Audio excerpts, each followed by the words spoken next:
Hello everybody and welcome to another episode of Box Office Talk. This is the show where I break down what happened at the box office, see if my predictions for the top 5 are correct, and then make predictions for next week's top 5. Last week I predicted that number 1 would be Storks, number 2 would be Magnificent 7, number 3 would be Sully, number 4 would be The Blair Witch, and number 5 would be Bridget Jones's Baby. And unfortunately I only got 1 out of 5 of my predictions right, which honestly quite shocked me. So let's go over what happened. Number 1 was, surprisingly, at least for me, The Magnificent 7, only making $35 million this weekend on a budget of $90 million. Now, since there really isn't that much out in September, I guarantee that this movie will make a lot more. It won't be a bomb. I think it'll get its budget back in no time, especially since it does have some positive buzz, and a lot of people are saying that it is really fun. I wouldn't know because I haven't seen it yet, but this week I'm going to try to catch up on some movies, including the number 2 film, which is Storks, which I predicted to be number 1, but it wasn't. It made $21 million this weekend, and that's on a budget of $70 million. Now, will it get that budget back? I think so. I think worldwide maybe will be better for it, but that honestly quite shocked me that it didn't do that much. And it's not like a Pixar level budget or anything like that. It's like the same budget that Secret Life of Pets had, but still it's kind of surprising that it didn't do like more, like an animated kid film. Like, I thought more people would go out to see it. Well, there was another animated film for kids that barely anyone saw.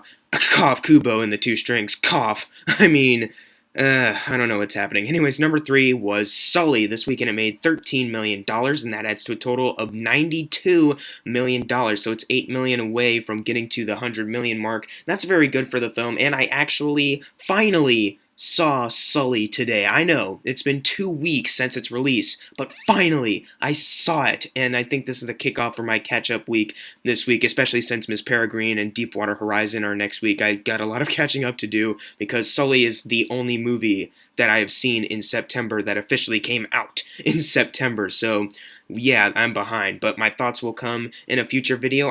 All I will say is that it is really good. Number 4 was Bridget Jones's Baby. This weekend it made $4,520,000, and that adds to a total of $16 million. And the next couple movies you're going to notice didn't really make that much, mainly because the box office is kind of dying down because we're getting into Oscar season. Not too many big blockbusters are coming out, so this isn't really that surprising that it dropped this low, especially since it opened kind of weak. And it really doesn't really matter in America because worldwide it's doing extremely well. Don't worry about this movie if you're a fan of it and you live in America, because worldwide it's doing very well. Anyways, number 5 was Snowden. This weekend it made $4,144,000. It actually was able to get above Blair Witch, this and Bridget Jones. That actually kind of surprised me since Snowden opened a little bit lower than both of those last week. But hey, that's alright. It made a total of $15 million, but unfortunately it's still $25 million away from its $40 million budget. I can't say if this is a good or bad thing or not, but I hear the consensus is that this is a decent film,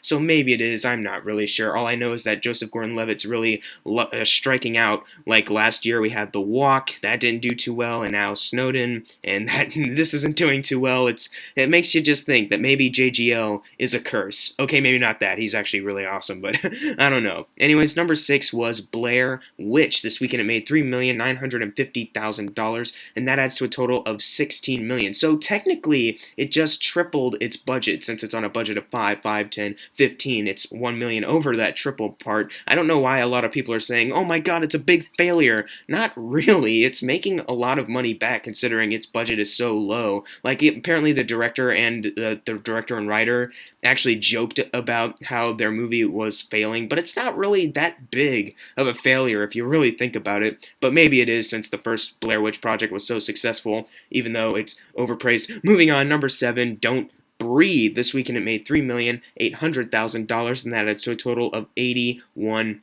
million. That's very good for the movie. I honestly don't really know what else to say about it. I've sung its praises for a long time now. Basically, it's probably a better horror film than Blair Witch. I don't know, but I know that Don't Breathe is definitely one of the best of the year. I'm glad it made around $80 million. It's probably not gonna go away next week. I feel like I'm talking it up as if it's gonna leave, but it probably won't. But still, it's starting to die down a little bit. So I'm just remarking that I'm glad it made so much money. Anyways, number 8 was Suicide Squad. This weekend it made $3,110,000, and that adds to a total of $318 million. It's still climbing up even more in the 300 million section. Way to go, Suicide Squad, but I really don't have anything else to say about you. I mean, I've talked about Suicide Squad for about, almost 2 months now, so really what else can I add? So let's move on to number 9, When the Bough Breaks, only making $2 million this weekend, and that adds to a total of $26 million. It'll probably leave next weekend, but at least it was able to double its $10 million budget. Congratulations, Screen Gems. You got another one, another stalker winner out there. And finally, number 10, Kubo and the Two Strings, making around $1 million this weekend, adding to a total of $45 million. And next weekend, it's the end. Kubo is not coming back next weekend. If you're at the number 10 spot, you aren't coming back, especially when you make only $1 million. It is really a shame. It's $15 million away from its $60 million budget, and it didn't cross it. This is honestly a big shame. A lot of people might wonder, why are you so upset about box office results, Jackson? Isn't all that matters is how good it actually is? Yes, but a lot of people need to see it in order for it to be a success, in order for the studio to make more of these amazing films. Gosh, why didn't you see Kubo?